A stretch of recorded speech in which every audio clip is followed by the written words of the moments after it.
जय हिंद। ये वर्किंग ऑफ इंस्टीट्यूशंस का लास्ट पार्ट है, the judiciary. Let us return one final time to the story of office memorandum that we started with. तो एक बार हम लास्ट टाइम रिकॉल करेंगे जो भी हमारा ऑफिस मेमोरेंडम का हमने सीन देखा था उसको। This time let us not recall the story but imagine how different the story could have been.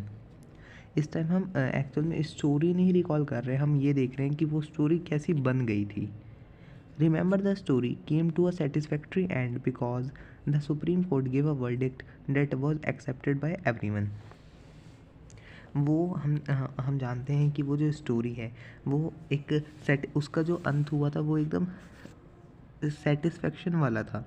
मतलब एकदम जो वर्डिक्ट दिया था सुप्रीम कोर्ट ने वो सबके द्वारा एक्सेप्ट करा गया था। क्या वर्डिक्ट था अभी भी हमें याद है कि उन्होंने कहा था कि वो जो वर्डिक्ट मतलब वो 27% रिजर्वेशन है वो एकदम सही है, बस कुछ मॉडिफिकेशन करी थी हमने। हाँ, तो अब हम कुछ ऐसी हाइपोथेटिकल सिचुएशंस इमेजिन करेंगे जैसे हमें बताई गई है।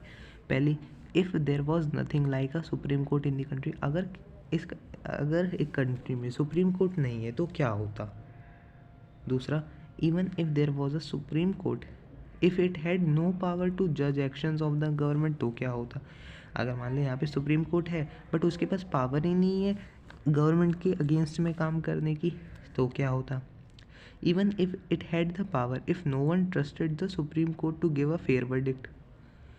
और चलो अब सुप्रीम कोर्ट के पास पावर भी आ गई बट अगर उनके वर्डिक्ट पर कोई भरोसा ही नहीं करता तो क्या होता, तो क्या होगा। और last one, if if it give a fair judgment if those who appealed against the government order did not accept the judgment. और तब क्या होता जिन लोगों ने गवर्नमेंट के अगेंस्ट में जो याचिका थी वो दायर करी थी सुप्रीम कोर्ट में, अगर सुप्रीम कोर्ट का वो जजमेंट वो मानते नहीं तो क्या होता। तो ये जितनी भी चीज़ें देखी हमें पता है ये कितनी ख़तरनाक होती अगर ऐसा होता तो। हाँ, इन सभी कारणों की वजह से हमें एक कैसी जुडिशरी चाहिए अपने भी देश में। हमें एक इंडिपेंडेंट जुडिशरी और एक पावरफुल जुडिशरी चाहिए। This is why an independent and powerful judiciary is considered essential for democracies. इसलिए इन सभी कारणों के वजह से ताकि लोग उसके फैसलों को मानें, ताकि वो जो सुप्रीम कोर्ट है या वो जुडिशरी है बिना किसी डर के दबाव में अपना फैसला सुना सके। इन सब कारणों की वजह से हमारी जो जुडिशरी वो कैसी होनी चाहिए, इंडिपेंडेंट होनी चाहिए और पावरफुल होनी चाहिए। इंडिपेंडेंट मतलब किसी के अंडर में ना है वो, ना वो लेजिस्लेचर के अंडर में आनी चाहिए ना वो एग्जीक्यूटिव्स के अंडर में आनी चाहिए। All the courts at different levels in a country put together are called a judiciary.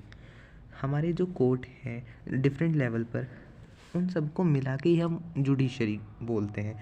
मतलब ये जो जुडिशरी है एक कलेक्टिव टर्म है। The Indian judiciary consist of a supreme court for the entire nation. The Indian judiciary उसमें 3 तरह के court आएंगे। सबसे पहले सुप्रीम कोर्ट पूरी देश के लिए, हाई कोर्ट इन दी स्टेट, हाई कोर्ट किसके लिए होगा, स्टेट के लिए, और district court and the court at local level. और तीसरे नंबर पे कौन से आएंगे, डिस्ट्रिक्ट कोर्ट आएंगे लोकल लेवल पर। हाँ, इसके अलावा India has an integrated judiciary. Integrated judiciary का क्या मतलब है, इंटीग्रेटेड जुडिशरी का मतलब है कि एक एक कोर्ट कि जो ऊपर वाला कोर्ट होगा, जैसे अगर मैं मान लेता हूँ मैं डिस्ट्रिक्ट लेवल वाले कोर्ट पर गया हूँ और मैं उसके जजमेंट से संतुष्ट नहीं हूँ तो मैं क्या कर सकता हूँ, उसके फैसले को, उसके डिसीजन को, मतलब जो डिस्ट्रिक्ट लेवल कोर्ट का जो जजमेंट है उसको मैं चैलेंज कर सकता हूँ हाई कोर्ट में। हाँ, और हाई कोर्ट अगर हाई कोर्ट मेरे को सही पाए तो वो उसके खिलाफ भी फैसला दे सकता है। मतलब वो फैसला जो है वो उल्टा भी आ सकता है। तो इसका मतलब यही है, इंटीग्रेटेड का मतलब है ये तीनों जो कोर्ट हैं ये जुड़े हुए हैं। और जो अगर हम हाई कोर्ट के जजमेंट से भी संतुष्ट नहीं, हम डिस्ट्रिक्ट लेवल कोर्ट से भी संतुष्ट नहीं है तो हम लास्ट किसके पास देंगे, सुप्रीम कोर्ट के पास। पर सुप्रीम कोर्ट का जो जजमेंट होगा वो लास्ट होगा, उसके ऊपर तो हम जा ही नहीं सकते क्योंकि वही पूरे नेशन के लिए सबसे सुप्रीम है, अपेक्स कोर्ट कहते हैं इसे। हाँ, इट मीन्स द, अब वही लाइन नहीं पढ़ रहा हूँ मैं, it means the supreme court controls the judicial administration in the country.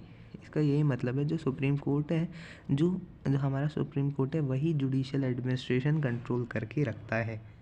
It's decisions are binding on all other courts of the country. It can take up any dispute. और जो इसके डिसीजंस हैं वो सब वो मतलब इसका डिसीजन सबसे ऊपर होगा हमारी बाकी सारी कोर्ट से, जो भी हमारे देश की हैं। सुप्रीम कोर्ट का फैसला मतलब सबसे सर्वोच्च होगा। It can take up any dispute. जो सुप्रीम कोर्ट है वो क्या क्या रिजॉल्व कर सकती है, क्या क्या रिजॉल्व कराने का काम है। पहले तो दो सिटीज़न के बीच में अगर डिस्प्यूट है, कन्फ्लिक्ट है, उसको सुधारने का काम। एक सिटीज़न और गवर्नमेंट के बीच में, उसको सुधारने का काम। दो स्टेट गवर्नमेंट में, उसको सुधारने का काम। यूनियन गवर्नमेंट और स्टेट गवर्नमेंट, उसको सुधारने का काम किसका है? जुडिशरी का। It is the highest court of appeal, ये अभी सुप्रीम कोर्ट के बारे में बता रहे हैं। It is the highest court of appeal in civil and criminal cases. जो हमारा सुप्रीम कोर्ट है ये हाईएस्ट लेवल है कोर्ट का, जहाँ पे हम अपील कर सकते हैं कि सिविल केसेस पर भी, क्रिमिनल केसेस पर। सिविल केसेस मतलब जहाँ पे प्रॉपर्टी से रिलेटेड केसेस होंगे, क्रिमिनल केसेस तो हमें पता ही है। It can hear appeals against the decisions of the high court. ये उन अपीलों को भी सुनता है जो कि जैसे कि मैंने अभी एग्जांपल दिया था डिस्ट्रिक्ट लेवल कोर्ट का। अगर मैं मानता हूँ हाई कोर्ट के फैसले से मैं संतुष्ट नहीं हूँ, तो मैं क्या कर सकता हूँ, मैं सुप्रीम कोर्ट में जा सकता हूँ और सुप्रीम कोर्ट उस पर भी मेरी अपील सुनेगा, मतलब मेरी बातें, मेरा आर्ग्यूमेंट सुनेगा। Independence of the judiciary means that is not under the control of the legislature और द एग्जीक्यूटिव। जुडिशरी इंडिपेंडेंस है, इसका क्या मतलब है कि वो न लेजिस्लेचर के अंदर आती है न एग्जीक्यूटिव के अंदर आती है। द जजेस do not act on the direction of the government और according to the wishes of the party. जो जजेस हैं वो गवर्नमेंट के अनुसार या जो अभी पार्टी सरकार चला रही है उनके विशेष पर जजेस हमारे एक्ट नहीं करेंगे। That is why all modern democracies have courts that are independent of the legislature and the executive. इसलिए आज हमारी मॉडर्न डेमोक्रेसी में जो भी कोर्ट होते हैं वो इंडिपेंडेंट होते हैं, लेजिस्लेचर से भी, एग्जीक्यूटिव से भी। इंडिया हैज़ अचीव्ड दिस, और इंडिया ने भी इसको पा लिया है। द जजेस of the supreme court and the high court are appointed by the president. अब हमारे कंट्री में भी कैसे इंडिपेंडेंट और पावरफुल जुडिशरी, वो हम इन बातों से समझ सकते हैं कि जो तरीका है, हमारा जो तरीका है ना हमारे जजेस को अपॉइंट करने का और हटाने का, वो बहुत ही अलग है। कैसे अलग है? द जजेस of the supreme court and the high court are appointed by the president on the advice of the prime minister and in consultation with the chief justice of supreme court. मतलब अगर जो मैंने जैसे हमने पहले बताया था कि प्रेसिडेंट का काम होता है हमारे चीफ जस्टिस को चुनना, हमारे जजेस को चुनना। तो जो हमारे जजेस हैं उनको चुनते वक्त बिल्कुल भी पॉलिटिकल इंटरवीन नहीं होता। मतलब जो हमारे जजेस हैं वो किसके द्वारा ही चुने जाते हैं? जो हमारे सीनियर मोस्ट जज हैं जुडिशरी के, उनके द्वारा ही चुने जाते हैं। इससे क्या होता है, कोई भी जज किसी के अंडर में नहीं होगा, किसी भी पॉलिटिकल एग्जीक्यूटिव के अंडर में नहीं होगा, किसी पॉलिटिकल लेजिस्लेटिव के अंदर में नहीं आएगा। हाँ, जिससे क्या होगा, वो अपने आप में ही सशक्त होगा, इंडिपेंडेंट होगा। In practice it now means that the senior judges of the Supreme Court select the new judges of the Supreme Court and the High Court। यही मतलब है कि जो जब अपॉइंटमेंट का टाइम आता है तो हमारे जो सीनियर मोस्ट जज हैं वही हाई कोर्ट के जज को और सुप्रीम कोर्ट के जज को चुनते हैं। There is very little scope for interference of by the political executive. इसमें बहुत ही पॉलिटिकल जो इंटरफेरेंस होता है बहुत ही ना के बराबर होता है। द सीनियर मोस्ट जज of the supreme court is usually appointed the chief justice. जो हमारे सबसे सीनियर मोस्ट जज होते हैं ना सुप्रीम कोर्ट के, उन्हें ही हम चीफ जस्टिस के तौर पर चुनते हैं। चीफ जस्टिस मतलब जो सबसे ऊंचा होता है सुप्रीम कोर्ट का, मतलब जो सबसे बड़ा होता है, सबसे बड़ा जज जो होता है। तो आप मेरे को ये कमेंट में बता सकते हैं कि अभी के हमारे चीफ जस्टिस ऑफ इंडिया कौन है, ठीक है। Once a person is appointed as जज ऑफ द सुप्रीम कोर्ट और the high court it is nearly impossible to remove him. और हमारी जो जुडिशरी वो अपने आप में पावरफुल और इंडिपेंडेंट है, वो इससे भी पता चलता है कि जो हमारी जुडिशरी है, मतलब अगर कोई जज सुप्रीम कोर्ट का या हाई कोर्ट का मेंबर बन जाता है, जज बन जाता है, तो ये लगभग इम्पॉसिबल है, इम्पॉसिबल भी नहीं, इम्पॉसिबल है उसको उसकी सीट से हटाना, सीट से मतलब उनको जज से हटा सकते हैं। कैसे हटा सकते हैं? एक तरीका होता है इम्पीचमेंट, अभी हम देखेंगे ये। It is an difficult as removing the president of India. ये वैसे ही डिफ़िकल्ट है जज को हटाना जैसे कि किसी देश, मतलब हमारे देश के प्रेसिडेंट को हटाना, उतना ही कठिन है। अ जज can be removed only by an impeachment motion passed separately by 2/3 member of the two houses of parliament। एक जज को तभी हटाया जा सकता है जब, जैसे लोकसभा में क्या हो सकता है, कोई एमपी हमारा इम्पीचमेंट मोशन ला सकता है, मतलब एक ऐसा प्रपोजल ला सकता है जिसमें ये बात हो कि हमें अपने जज पे भरोसा नहीं है। तो अगर उस प्रपोजल पर मेजॉरिटी ऑफ वोट मिल जाते हैं, मतलब मेजॉरिटी नहीं, सॉरी मुँह से निकल गया, 2/3 वोट अगर मिल जाते हैं, मतलब 543 का अगर 2/3 मिल जाता है, तो वो लोकसभा से पास माना जाएगा, राज्यसभा में जाएगा, और राज्यसभा को जब 2/3 मिलेगा तब ये इम्पीचमेंट मोशन सक्सेसफुल होगा और उस जज को वहाँ से रिज़ाइन देना पड़ेगा। तो ये 2/3 नंबर ही जो होता है ये बहुत बड़ा होता है, इतना बड़ा होता है कि आज तक हमारी हिस्ट्री में, हमारी इंडियन हिस्ट्री में ऐसा कभी हुआ नहीं कि किसी जज को किसी ने हटाया हो। It has never happened in the history of Indian democracy. The judiciary in India is also one of the most powerful in the world. जो हमारी देश की जुडिशरी है वो उन पावरफुल जुडिशरी में से एक है दुनिया में। The supreme court and the high court have the power to interpret the constitution of the country. हमारे सुप्रीम कोर्ट को, हमारे हाई कोर्ट का इतनी पावर है कि वो इंटरप्रेट कर सकती हैं हमारे कॉन्स्टिट्यूशन को, मतलब हमारे कॉन्स्टिट्यूशन में क्या क्या लिखा है वो हमें बता सकती हैं। मतलब जो गार्जियन का काम होता है कॉन्स्टिट्यूशन का, वो यही करती हैं। और इसके अलावा they can declare invalid any law of the legislature और the actions of the executive whether at the union level or at the state level if they find such a law or action is against the constitution. इसके अलावा हमारी जो judiciary है वो इतनी powerful है कि अगर उसको लगता है कि कोई पर्टिकुलर लॉ हमारे किसी पब्लिक को, मतलब पब्लिक के इंटरेस्ट को हर्ट कर रहा है या कॉन्स्टिट्यूशन के अगेंस्ट में, तो वो उसी वक्त उसको डिक्लेयर करा सकते हैं। हाँ, दस they can determine the constitutional validity of any legislation or action of the executive in the country when it is challenged before them।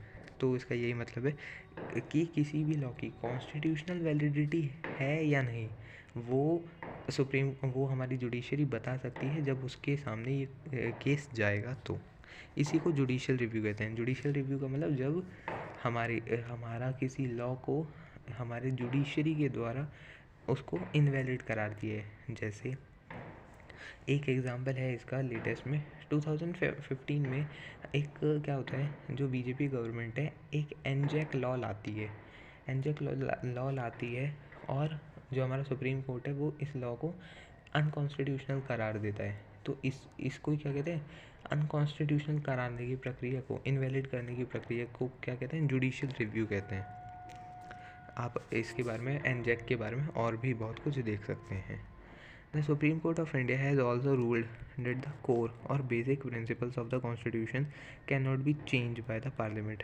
और हमारी जो सरकार है वो हमारे कुछ कॉन्स्टिट्यूशन में बदलाव कर सकती है समय के साथ, है ना। जैसे हमें पता है हम अपना मॉडिफाई कर सकते हैं अपने कॉन्स्टिट्यूशन को, पर जो बेसिक प्रिंसिपल्स जो हैं, बेसिक आइडियाज़ जो हैं कॉन्स्टिट्यूशन के, वो चेंज नहीं हो सकते। मतलब हम अमेंजमेंट तो कर सकते हैं पर उनकी जो कोर आइडियाज़ है उनमें अमेंजमेंट नहीं हो सकता। The powers and the independence of Indian judiciary allow it to act as a guardian of the fundamental rights. और जो हमारे इंडियन जुडिशरी के पास इतनी पावर है, इतना इंडिपेंडेंट है वो, कि वो कैसे वर्क करती है, एज अ गार्जियन वर्क करती है फंडामेंटल राइट्स के। फंडामेंटल राइट्स हमें पता है जो हमारे मौलिक अधिकार होते हैं उनके, हमारे 6 मौलिक अधिकार होते हैं, ठीक है। We shall see in the next chapter that the citizen have right to approach the court to seek remedy in case of any violation of their rights। तो हम ये नेक्स्ट चैप्टर में पढ़ेंगे कि अगर किसी से मतलब हमारे किसी सिटीजन को ऐसा लगता है कि उसका जो फ्रीडम राइट है वो खतरे में है, तो वो क्या कर सकता है, अपनी याचिका अपना फाइल केस कर सकता है सुप्रीम कोर्ट में या हाई कोर्ट में। In recent years the court have been several judgments and directives to protect public interest and human rights. कुछ सालों में हमारे कोर्ट ने बहुत सारे ऐसे जजमेंट दिए हैं, बहुत सारे ऐसे डायरेक्टिव्स निकाले हैं जिससे जो हमारा पब्लिक इंटरेस्ट है, जो हमारे ह्यूमन राइट है, वो प्रोटेक्ट रहें। और हमारे कंट्री में कोई भी anyone can approach the court if public interested hurt by the action of government. कोई भी बंदा कोर्ट तक जा सकता है अगर उसे लगता है कि उसके जो मौलिक अधिकार हैं, उसका जो पब्लिक इंटरेस्ट है, उसको सरकार ने हार्म पहुंचाने की कोशिश करी है, तो हाँ, उसी को हम पब्लिक इंटरेस्ट लिटिगेशन कहते हैं, अंग्रेज़ी में PIL। हाँ, the court intervene to prevent the misuse of the government's power to make decision. जो कोर्ट है वो इंटरवीन करती है और वो रोकती है कि गवर्नमेंट अपनी पावर का मिसयूज़ तो नहीं कर रही कोई डिसीज़न लेके। They check mal practices on the part of public officials. और पब्लिक ऑफिशियल्स के पार्ट पर वो वो चेक करती रहती है कि कोई धांधली, कोई मैल प्रैक्टिसेस तो नहीं हो रही। That is why the judiciary enjoys a high level of confidence. और इसी सब कारण की मदद की वजह से लोगों का इतना विश्वास होता है हमारी सुप्रीम कोर्ट पर कि ये सबको पता है कि हमारा कॉन्स्टिट्यूशन है, उसने जुडिशरी को इतनी शक्ति दी है कि वो इंडिपेंडेंट रहे और पावरफुल रहे। तो इन सब कारणों की वजह से लोग इस पर विश्वास करते हैं। तो लास्ट टाइम देख लेते हैं हमने क्या क्या पढ़ा है, कोई रिकैप कर लेते हैं। हमने यही पढ़ा कि हमारे 3 कोर्ट होते हैं, supreme court, high court, district level court. और जुडिशरी का काम क्या होता है, डिस्प्यूट को सॉल्व करना होता है। इसके अलावा जो सुप्रीम कोर्ट है वो हाईएस्ट कोर्ट होता है अपील का, और ये उन अपील को भी सुन सकता है जो कि हाई कोर्ट के द्वारा पहले से हो गई हैं, बस हम उससे संतुष्ट नहीं हैं। तो और हमें इंडिपेंडेंट जुडिशरी क्यों ज़रूरत है, ताकि जो जुडिशरी है वो इम्पार्शली काम कर सके, बिना किसी के प्रेशर के अंडर में काम कर सके, इसलिए इंडिपेंडेंट जुडिशरी की हमें ज़रूरत है। इंडिपेंडेंस कैसे मिलती है हमारे हम कैसे बोल सकते हैं कि हमारी जुडिशरी इंडिपेंडेंट है, तो हम उनके अपॉइंटमेंट के तरीके से बोल सकते हैं कि वो प्रेसिडेंट अपॉइंट करते हैं, वो भी प्राइम मिनिस्टर और कंसल्ट करके चीफ जस्टिस से। तो हम ये बोल सकते हैं कि जो सीनियर मोस्ट जज हैं वही अपॉइंट करते हैं हमारे बाकी जजेस को। और ये बिल्कुल इम्पॉसिबल होता है किसी जज को हटाना, जिससे कोई जज को कोई खौफ नहीं होता कि अगर मैं इस सरकार के खिलाफ ये बोल दूंगा तो ये मेरे को हटा सकते हैं। तो एकदम वो फेयर डिसीजन ले पाते हैं, फेयर वर्डिक्ट सुना पाते हैं।